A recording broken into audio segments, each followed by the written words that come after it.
Guarde essa data para você, 20 de maio de 2019. É uma data histórica. A partir de hoje, todas as unidades de medida, todos os sistemas de medição utilizados no planeta são baseados em constantes fundamentais da natureza. Sabe o que isso significa? Que agora as nossas medições são acreditadas pelo universo, que as unidades de medir estão blindadas das nossas falhas, que temos uma segunda chance caso tudo dê errado. E o melhor de tudo, as nossas unidades deixam de ter um único dono e agora elas pertencem a todo mundo. A comemoração do Dia Mundial da Metrologia desse ano enfatiza a utilização das constantes fundamentais da natureza nas redefinições das unidades. Na comemoração do ano passado, também focamos nas constantes. Ou seja, a gente já produziu muitos materiais falando sobre essas mudanças, muitos artigos, muitos podcasts e muitos vídeos. Eu vou deixar os links de todos esses materiais aqui na descrição, caso você queira saber como essas constantes serão aplicadas em cada unidade de base do Sistema Internacional. E para não ficar repetitivo, esse ano a gente vai fazer um pouco diferente. Vamos emergir no contexto daquela época e entender todas as dificuldades envolvidas nesse grande feito para a humanidade. Quase tudo nessa história foi tirada desse livro aqui, de Ken Wilber, A Medida de Todas as Coisas, a Odisseia de 7 anos e o erro encoberto que transformaram o mundo. Você vai entender toda a história até a Convenção do Metro, que foi uma validação de que tudo que aconteceu valeu a pena. Quarta-feira vai sair outro vídeo, viu? Onde eu vou explicar com todos os detalhes como os metrologistas mediram a Terra, quais instrumentos de medição utilizaram, como mediram e o que mediram. Você vai gostar também. Vamos embora.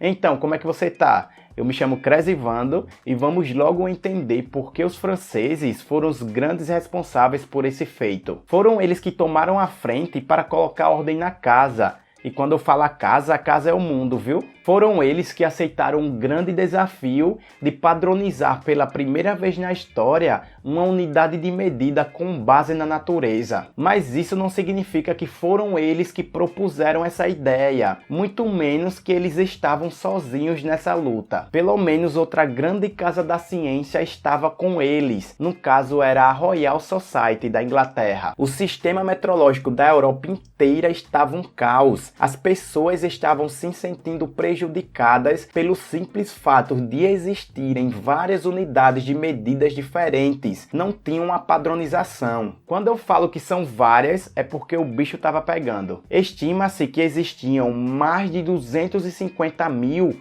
unidades diferentes nessa época. Com essa falta de padronização, quem saía perdendo principalmente era a população mais pobre. E a população estava pressionando o governo para tomar uma providência, principalmente lá na França. Ou seja, deixou de ser apenas uma questão científica e metrológica e passou a ser um problema político. A solução para esse caos não era nada simples, e muito menos uma solução imediata. Imagina só você mudar a noção quantitativa de um país inteiro de uma hora para outra.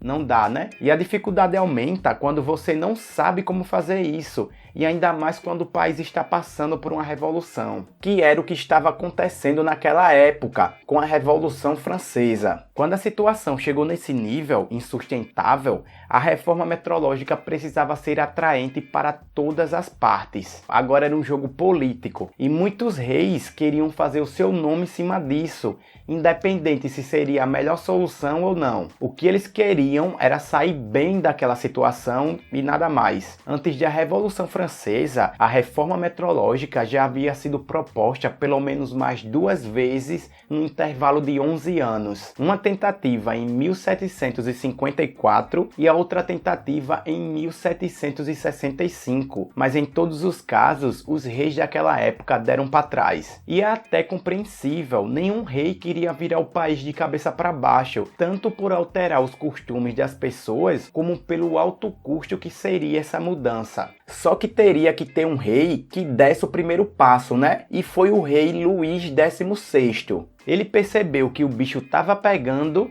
e decidiu dividir a sociedade francesa em 3 grupos: os ricos, os religiosos e as pessoas comuns. E ele ficou encarregado de ouvir as reclamações desses grupos. E esses grupos exigiam nada mais, nada menos que um peso e uma medida. A partir daí, no início da Revolução Francesa, em 1789, o rei Luís XVI começou a mexer os seus pauzinhos com a Academia Francesa de Ciência e com alguns articuladores políticos, de modo a convencer todo mundo que a reforma metrológica era extremamente necessária e que não tinha mais para onde correr. O articulador escolhido foi o Talleyrand, que era muito habilidoso e era disparado a melhor opção para essa tarefa. Depois de ser assessorado pelo pessoal da Academia de Ciência, ele foi na Assembleia Nacional apresentar a proposta da reforma metrológica. E o discurso dele foi sensacional. Isso porque ele não queria ir pelo caminho mais fácil. De cara, ele propôs o caminho que possibilitou que a gente chegasse nos dias de hoje.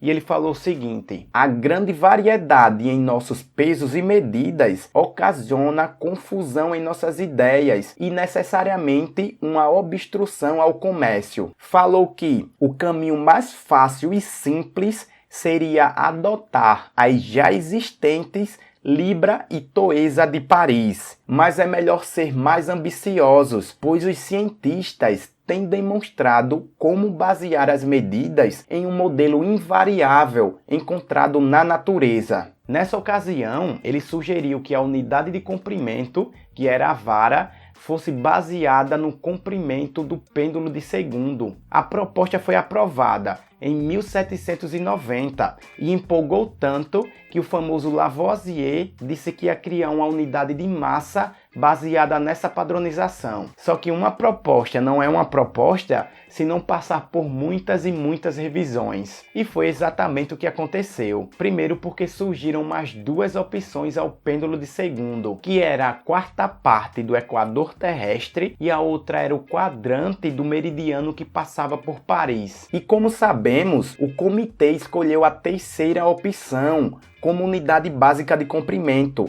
que seria a 10ª milionésima parte do meridiano de Paris. Mas teve uma boa justificativa para essa escolha. Esse arco do meridiano já havia sido medido há muito tempo atrás. Isso possibilitava a criação de um padrão provisório, antes mesmo de iniciar uma nova jornada para medi-lo novamente. Os caras não davam ponto sem nó não, meu amigo. Além do método para definir a unidade de comprimento, foi incluído nessa proposta que todo o sistema seria com base decimal. E também optaram por mudar o nome da unidade. Ao invés de ser a vara, agora se chamaria metro, que vem da palavra grega metron e que significa medida. A escolha do nome foi uma estratégia mercadológica, basicamente, já que a nomenclatura grega deixava a coisa mais universal. E lógico que aumentariam as chances dos outros países apoiarem essa ideia. Se fosse escolhido o nome francês para essa unidade, seria bem provável que cada país quisesse a sua própria unidade, e aí a gente ia voltar para a estaca zero. O patriotismo naquela época era brabo, mas essas mudanças foram aprovadas um ano depois, isso em 1791. Com a aprovação da proposta, 2 grandes cientistas foram encarregados de medir o arco do meridiano, Pierre Méchain e Jean Delambre.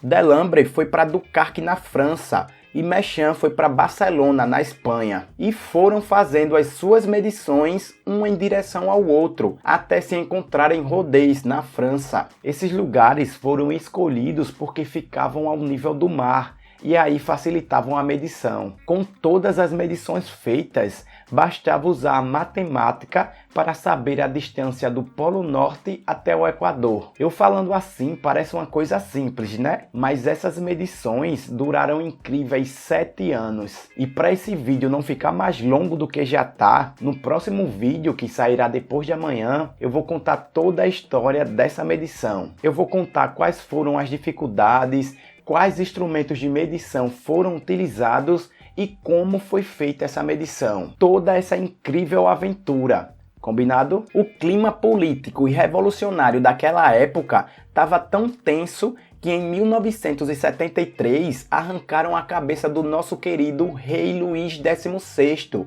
e um ano depois também arrancaram a cabeça do Lavoisier. Esses dois caras batalharam tanto pela reforma metrológica e uma pena que não ficaram vivos para ver o resultado do seu trabalho sendo implementado. Só em 1798 que o Merchant e o Delambre terminaram de medir esse arco do meridiano. E para fazer os cálculos finais, eles convidaram vários cientistas de diferentes lugares do mundo que simpatizavam com a causa. Em 30 de abril de 1799, o valor do arco do meridiano foi enfim apresentado como sendo 5.130.740 toesas, ou 10.000 quilômetros aproximadamente. E como proposto, dividindo esse valor por 10 milhões, chegaram ao metro, a 10.000.000ª parte da distância do Polo Norte ao Equador. É extraordinário. Apesar que esse valor tem um pequeno erro, que foi causado por alguns equívocos do Merchant, mas não deixa de ser extraordinário. Quase 2 meses depois, o metro e o quilograma foram apresentados materializados, feitos de platina pura. O quilograma foi definido com base no metro, pois ele era a massa de 1 decímetro cúbico de água pura a temperatura de 4 graus Celsius. Essas características do quilograma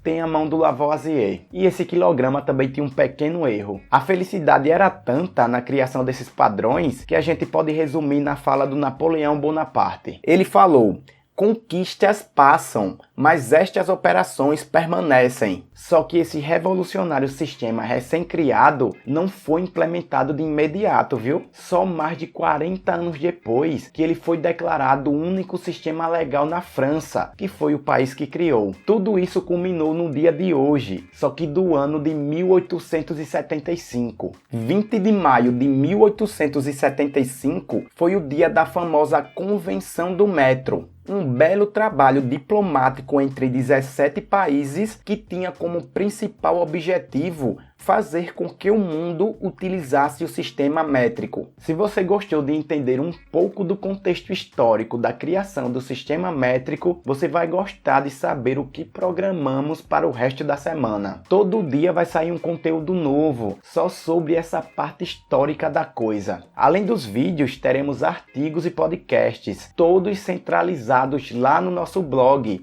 no canal metrologia.com.br. E para você não perder quando esses conteúdos saírem, não deixe de seguir a gente nas nossas redes sociais. E caso você queira que esse projeto continue produzindo conteúdos como esse, considere virar um apoiador do canal. A sua ajuda será muito bem-vinda. E desculpa pela rouquidão, tá bom? Valeu!